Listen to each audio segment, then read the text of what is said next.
Hello Zero Books readers, it's me again, Douglas Lane. This is the first in a two-part series of videos about a problem facing the left. Namely, it will be about how we can avoid taking a cultural turn. We'll be taking an excerpt from Eliot Rosenstock's Zizek in the Clinic and excerpts from an essay by Slavoj Zizek that was recently published on RT's website.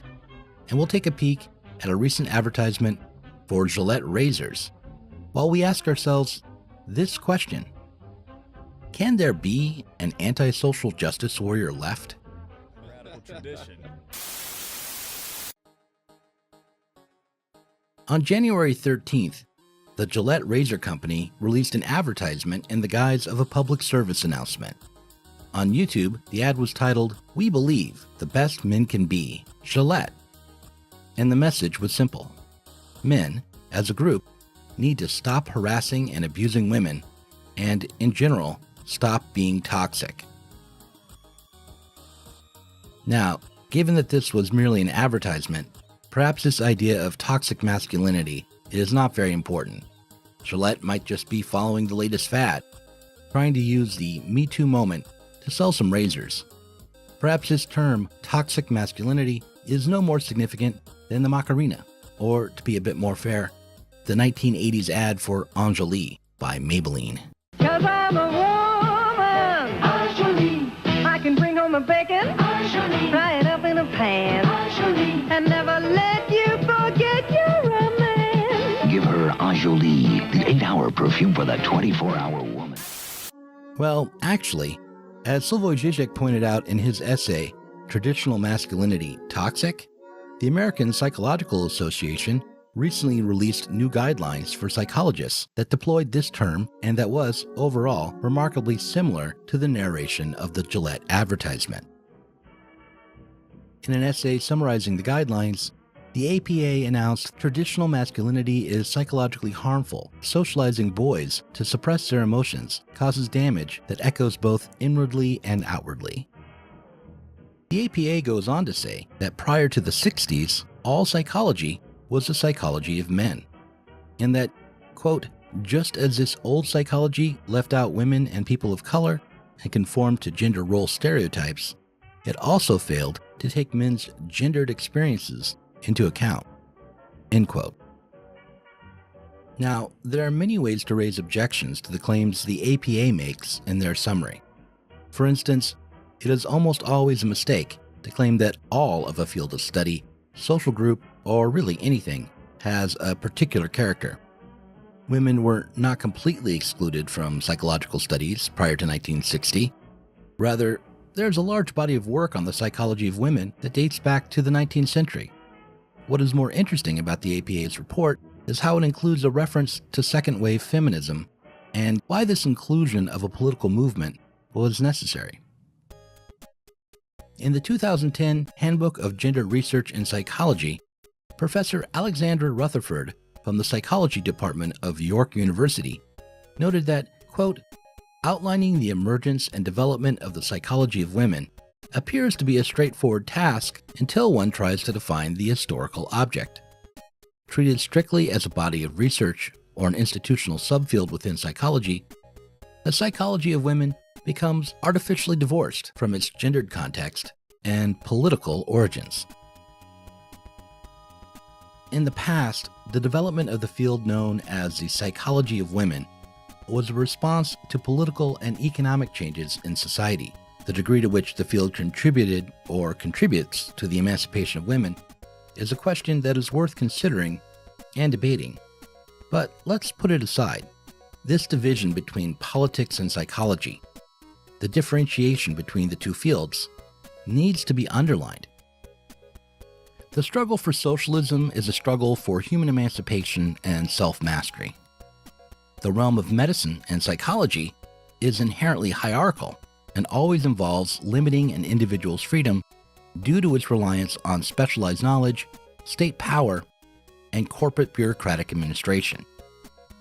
When the power of these institutions are marshaled to address the health of individuals and populations, the authority of organizations like the APA can be justified. However, the concept of health isn't fixed but always contested.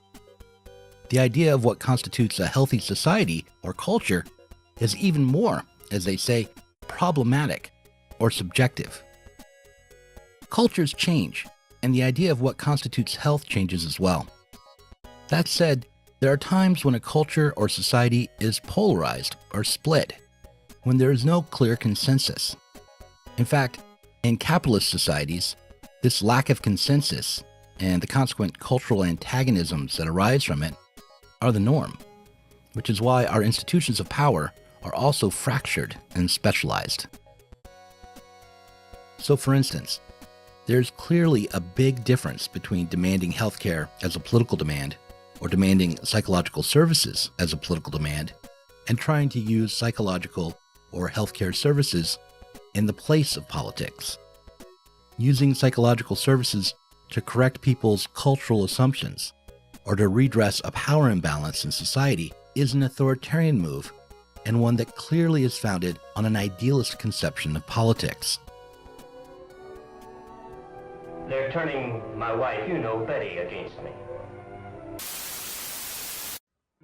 In his 11 Theses on Feuerbach, Marx criticized his fellow young Hegelian this way, quote, Feuerbach consequently does not see that the religious sentiment is itself a social product, and that the abstract individual that he analyzes belongs in reality to a particular social form. The same could surely be said of the advertising writers responsible for this Gillette ad, and this critique can be aimed at the APA as well. In fact, this is nearly, but not quite, the critique Zizek makes of the APA in his essay for RT. The Slovenian psychoanalyst argues that the APA is attempting to impose a new normativity. He raises the specter of the Soviet Union and compares the APA to the Serbsky Institute in Moscow. He notes that whether or not given traits are, quote, toxic is always contextual. The ability to remain stoic and take risks is often commendable. One need only think of someone like Karen Silkwood or Oskar Schindler, to name two Hollywood hero examples, in order to understand how these traditionally masculine characteristics are often a social good. However, Zizek stumbles when he suggests that the APA's attempt to correct masculine culture is itself the result of a rising culture of corruption. Using his argument against the notion of toxic masculinity in order to defend his friend, Avital Ronell, was perhaps too deliciously tempting to resist. But when he argued that there was a new politically correct atmosphere where one joke made in bad taste can ruin your career, but ruthless careerism is considered normal, he made the same error he was attempting to correct. Namely, he reduced a social problem to the level of ideology and culture. In order to adequately critique the APA's guidelines, we'd have to examine how they are put into practice. They can't be understood in the abstract, nor can they be combated on the level of sentiment or attitude.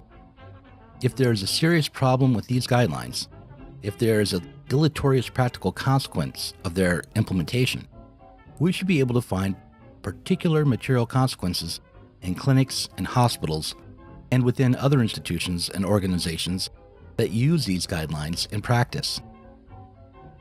Something like an advertisement for Gillette razors can't be taken as evidence of a political or social problem, and we can't build a serious, consequential, or emancipatory politics merely by objecting to various cultural expressions and attitudes.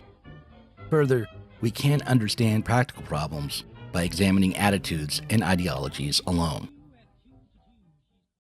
In his book Zizek in the Clinic, Eliot Rosenstock describes the purpose of a fictional Zizekian psychoanalytic tradition in a way that exposes the difficulty with any psychological approach to politics. To paraphrase, the goal is to help move human beings toward a position that can withstand the emotional turmoil of the contemporary global capitalist order, while providing tools that can help the individual successfully endure contemporary existence.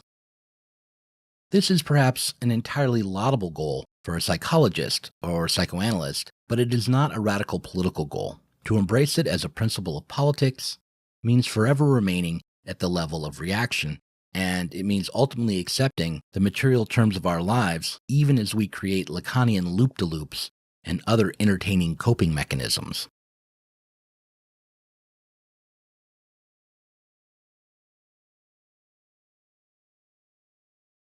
The title of this video is, Can There Be an Anti-Social Justice Warrior Left?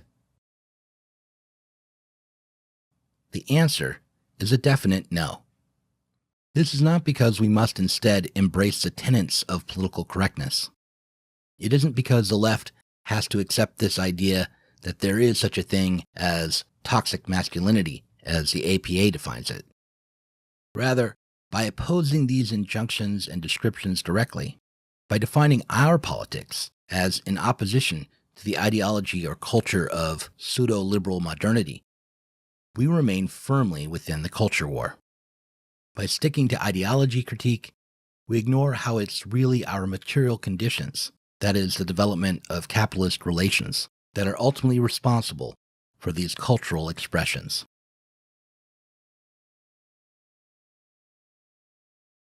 This is what Jürgen Habermas, arguably the greatest philosopher of the 20th century. And he said, in the thesis on Feuerbach, he got it right.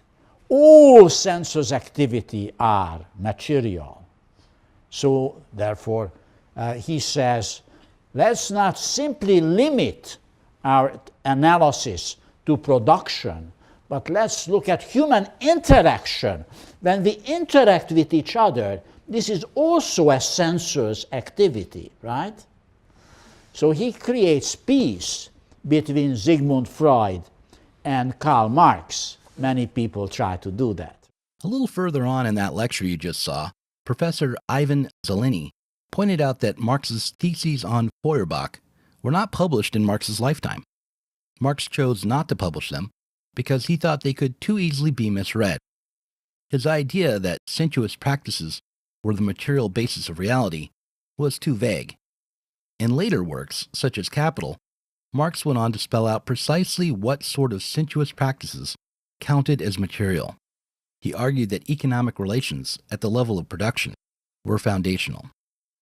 When Habermas broke away from Marx's conception of materiality and replaced it with the idea of human relations in the abstract, when he made his cultural turn, he also moved away from critiquing capitalism and toward embracing the liberal state as he found it.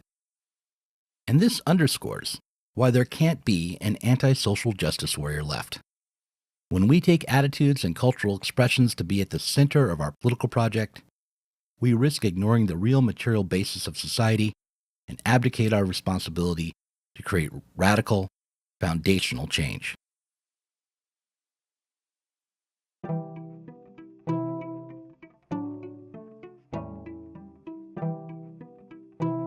If you enjoyed this conversation, please do consider supporting us on Patreon.